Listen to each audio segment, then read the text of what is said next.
नमस्कार साथियों, बहुत बहुत स्वागत है अपने इस YouTube परिवार रोहित सर बायोलॉजी में।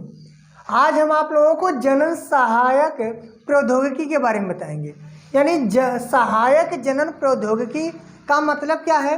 कुछ आपको ऐसे टेक्निक के बारे में बताएंगे, कुछ ऐसे तकनीक के बारे में बताएंगे जो आपको, जिसको बंध होता है, यानी जो स्त्री बंध होती है, यानी जिसको बांझपन होते हैं, यानी जो बच्चे को उत्पन्न नहीं कर पाते हैं, उनको कुछ ऐसे हम बताएंगे कुछ टेक्निक के बारे में। और ध्यान से सुन लीजिए, यह समस्या सिर्फ स्त्री की नहीं होती है, यानी स्त्री को ही बच्चा पैदा नहीं होता, ये जरूरी थोड़ी है कि समस्या स्त्री को हो, यह समस्या पुरुष को भी हो सकता है। और जब पुरुष को समस्या होगा तो समस्या क्या होगा, चाहे उनके वीर्य में शुक्राणु नहीं बनेंगे या कम बनेंगे, या फिर वो कम एक्टिव होगा, कम सक्रिय होगा। तो हम आपको ये जो पहला तकनीक लेकर आए हैं, इसका नाम है अंतःगर्भाशयी शुक्राणु सेचन। क्या नाम है इसका? अंतःगर्भाशयी शुक्राणु सेचन या इंट्रा यूटेरिन इंसेमिनेशन। इसका फुल फॉर्म पूछा जाता है, IUI का फुल फॉर्म बताइए। तो I से इंट्रा, U से यूटेरिन, इन से इंसेमिनेशन। चलिए, इसमें क्या होता है, हम इसका टेक्निक का प्रयोग किस में करेंगे, कैसे स्त्री में करेंगे। तो बताए हैं कि इस टेक्निक का प्रयोग उन स्त्रियों के में किया जाता है, या उन स्त्रियों के लिए किया जाता है जिनके पति में, उनके जो वीर्य बनती है, उनके पति के जो वीर्य होता है, उनके शुक्राणु में अगर कम हो, शुक्राणु क्या होंगे, कम होंगे, यानी स्पर्म जो बनेगा वो कम होगा, या उनका शुक्राणु कम सक्रिय होगा। तब ऐसे परिस्थिति में क्या करेंगे, उनको उनके पति से उनके शुक्राणु को, यानी उनके वीर्य को निकाल लिया जाएगा। निकालने के बाद उसे लैब में क्या करेंगे, शोध करेंगे। लैब में निकाल करके उसके जो वांछित पदार्थ होंगे, यानी ऐसे पदार्थ जो क्रियाशील नहीं है, उन्हें हम निकाल लेंगे, यानी पृथक कर लेंगे। पृथक करने के बाद फिर उसी शुक्राणु को उस स्त्री के गर्भाशय में रोपित कर देंगे या प्रवेश करा देंगे। तो यह एक इस तकनीक का प्रयोग करेंगे तो उस पुरुष का जो रोग है, यानी जो शुक्राणु कम बनने की प्रक्रिया है या कम सक्रिय की प्रक्रिया है, वो समाप्त हो जाएगी। और जैसे ही उनके गर्भाशय में पहुंचेगा, अंडाणुओं के साथ वह निषेचन करेगा, भ्रूण बनाएगा और नए संतान को उत्पन्न करेगा, और उस दंपत्ति को क्या मिल जाएगा, संतति मिल जाएगा। जब उस दंपत्ति को संतति मिल जाएगा तो हम उसे क्या कहते हैं, बांझपन को दूर किया गया। और बांझपन को दूर करने का यह एक बढ़िया तकनीक है। इस तकनीक का प्रयोग हम कैसे स्त्री में करते हैं, तो नोट कर लीजिए। इस तकनीक का उपयोग उन स्त्री के लिए किया जाता है, उन स्त्रियों में किया जाता है जिनके पति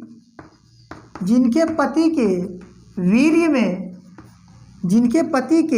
वीर्य में शुक्राणु की संख्या कम हो, या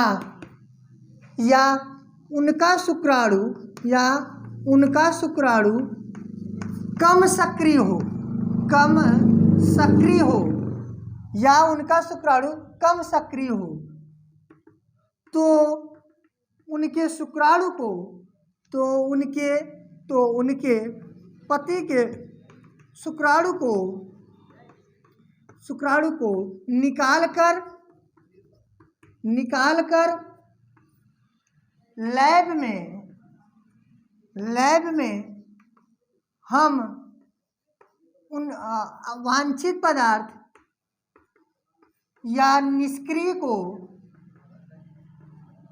पृथक कर लेते हैं। पृथक मान होता है अलग, पृथक कर लेते हैं और पुनः उसे उस स्त्री के गर्भाशय में रोपित कर दिया जाता है।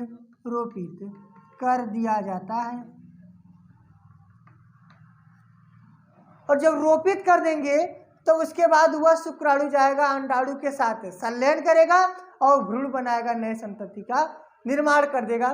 तो ये जो टेक्निक था इसका नाम क्या है, IUI, तो यह तकनीक किसके लिए प्रयोग किया गया है? पुरुषों के लिए किया गया है। और कैसे पुरुष? ऐसे पुरुष जिनमें शुक्राणु जो होगी उसकी संख्या कम होगा, साथ ही साथ शुक्राणु कम सक्रिय होंगे, तो उनके शुक्राणु को निकाल करके लैब में ले जा करके परीक्षण किए, उस पर टेस्ट किए। उसके बाद जो उनके निष्क्रिय पदार्थ हैं उन्हें हम अलग कर दिए, यानी पृथक कर दिए, और जो अच्छा पदार्थ है यानी अच्छा जो सक्रिय शुक्राणु है उसे उस स्त्री के गर्भाशय में रोपित कर दिए। और रोपित करने के बाद वो संलयन करके निषेचन किया और नए संतान की उत्पत्ति हो गया। तो ऐसे जो दंपत्ति था, ऐसे जो परिवार था, या ऐसे जो पेरेंट्स हैं, उनमें हम भैया संतान को उत्पन्न कर सकते हैं। तो आपका ये जो टेक्निक है इसका आप स्क्रीनशॉट ले लीजिए, बहुत ही इम्पोर्टेंट है ये, आप ध्यान से सुनिएगा। इसका फुल फॉर्म पूछा जाता है या इस टेक्निक के बारे में पूछा जाता है, आप इसे एकदम अच्छे से लिख डालिएगा। तब तक के लिए धन्यवाद। आप हमारे वीडियो को लाइक करिएगा, दोस्तों तक शेयर करिएगा, नए हैं तो चैनल को सब्सक्राइब कर दीजिएगा। हम आपको एक एक प्रौद्योगिकी के बारे में यहाँ आपको बताएंगे। तब तक के लिए नमस्कार, धन्यवाद।